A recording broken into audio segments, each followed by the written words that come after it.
What's up guys, in this video I'm going to share with you how I saved myself up to $100,000 with Google Ads for Shopify dropshipping. I'm going to be sharing with you one of the biggest things you need to consider and be doing for your Google Shopping ads for Shopify dropshipping. By the end of this video, you're going to know exactly the process on how to save money and how this process actually helps you optimize your shopping campaigns. So before I begin this video, I want to announce I'm doing free Shopify builds for every single person who uses my affiliate link down below in the description. It's also going to be the first comment down below. All you need to do is sign up through that link for your Shopify store and then send me at this email your Shopify URL with a .myshopify and the name of it, and I'm going to fully build you out a store that includes a fully built theme that is actually going to help you run ads on Google and optimize and be able to convert for it, as well as 10 winning products that you can go out and use on Google Ads, as well as Facebook or Instagram influencers or Instagram as well as a PDF that's a jumpstart guide for your first 10K month and the strategies and things that you need to consider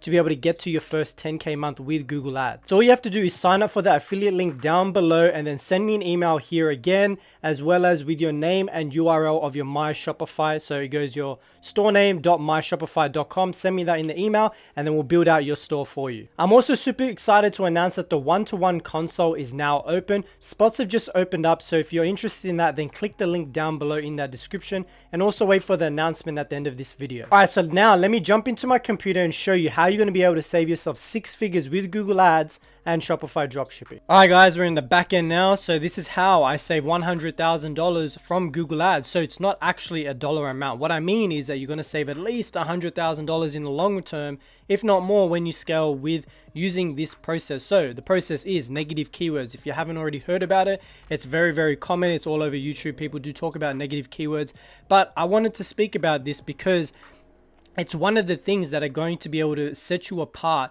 from your other products, as well as how well your campaigns are going to go and how long your campaigns are going to last. Because I have some products that have lasted me over 6 months going on, and they're continuing to sell. And I know some people's products, some people in the industry that I know have products that just last a year, almost 2 years now. So this is a long-term thing. So you're constantly doing negative keywords, and I'm going to show you my back end of a live campaign that's just been started, or not just been started, but it's been running for a tiny little bit for a few days or so, and it spent around $100. So I want to show you at that point the negative keywords and how many are actually there, and that I've already done some negative keywords, but I'm going to show you that back end. So why negative keywords important is that what's happening is Google is spending, and this is for shopping ads, right? So if you have search ads, you have keywords you're specifically targeting. So not necessarily, unless you're going super broad or you got phrase matches and things like that, then you're also going to need to do negative keywords. If you're doing exact keywords for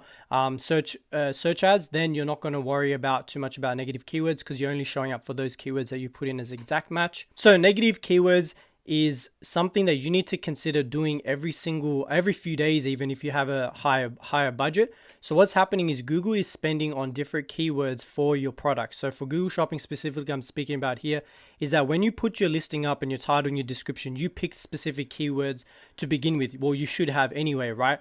Regardless, when you start spending money and you're getting clicks and things like that, that's when you're going to be able to see and monitor the keywords your traffic is coming from. And then you have to decide whether those keywords are actually relevant to you, or if they're actually too expensive to be able to continue to run, even if they are relevant to your product. So Google is spending on unprofitable keywords as well as non-related keywords for your product. And those are the things you need to turn into a negative keyword. So these keywords can become super expensive very quickly on a higher budget, like I said, and can ruin your overall campaign if they are not excluded. And you actually may turn off a campaign not realizing that the actual keywords in the keyword section, in the search terms, is what's actually eating up all your money. And if you just got rid of those keywords, then all of a sudden your campaign is going to turn into profit.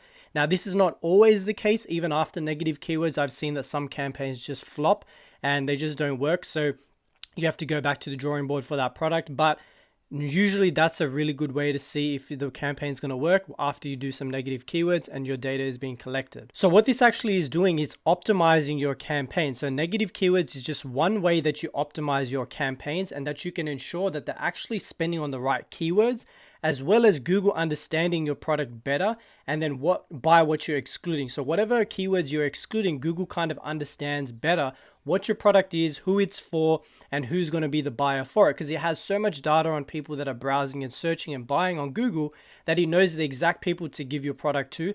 So the more keywords in terms of negative keywords that you exclude, the better that Google is going to start to understand and feed you better customers every time. So now let me cut through all that and let me go through the actual walkthrough and showing you how to actually do negative keywords and how to exclude them and what you're considering when you're looking at your different keywords. All right, so we're in the back end of one of my live Google accounts right now. So this is set on all time, but you can see it's spent around $99.79. Obviously, I'm covering up the keywords because it's a live product. So, but the concept is going to be exactly the same. You don't need to know too much about what my keywords are and what my campaign and product is. You just need to know the foundations of how to do negative keywords, and that's all that matters here. So I do have a filter up the top here that says none. This is just filtering out the keywords I've already excluded, and the ones that are still currently running for this campaign are just under this tab called added and excluded.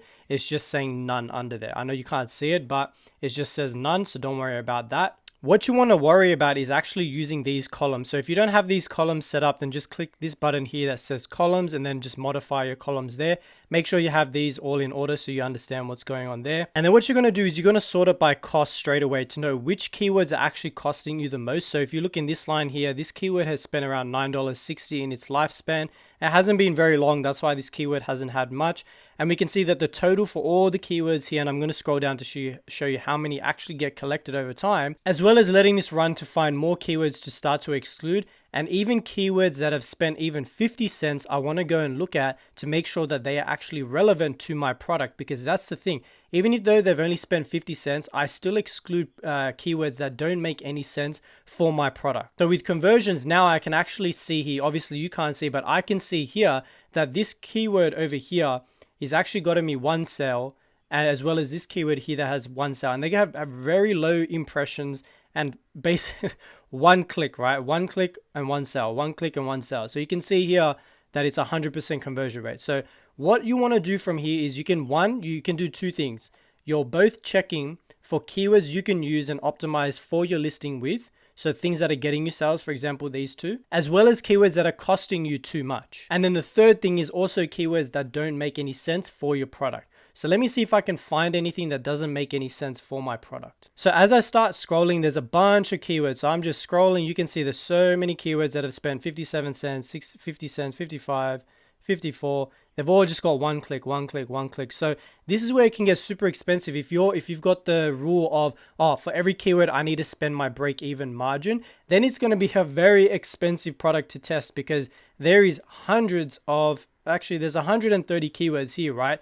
So there is no way that I can spend my profit margin on 130 keywords to find out what happens. So you have to start narrowing down your keywords based on what's got the most relevance, and most keywords probably won't have the traffic anyway. You just happen to show up for that keyword. The main thing to do here is just go through, because you're not going to always see a lot of irrelevant keywords, right? They're going to be very close to the keywords you already put into your description and your title, but just look out every now and then for things that don't make any sense, because I've had some really crazy sort of searches that people put in, and I have no idea how my product even showed up for those searches, but Google just thought, hey, this product is somewhat relevant. So you want to make sure anyway, but the biggest thing is to make sure that no keywords are overspending and going over your break-even point, and which ones are actually making you the sales, so that you can actually take those keywords and either make search campaigns out of them. Okay, so now let's say we have this keyword that isn't making us money. What you want to do is you want to click onto the little box, the little checkbox next to that keyword, and you can do multiple of these at the time. So don't think you have to do these one by one.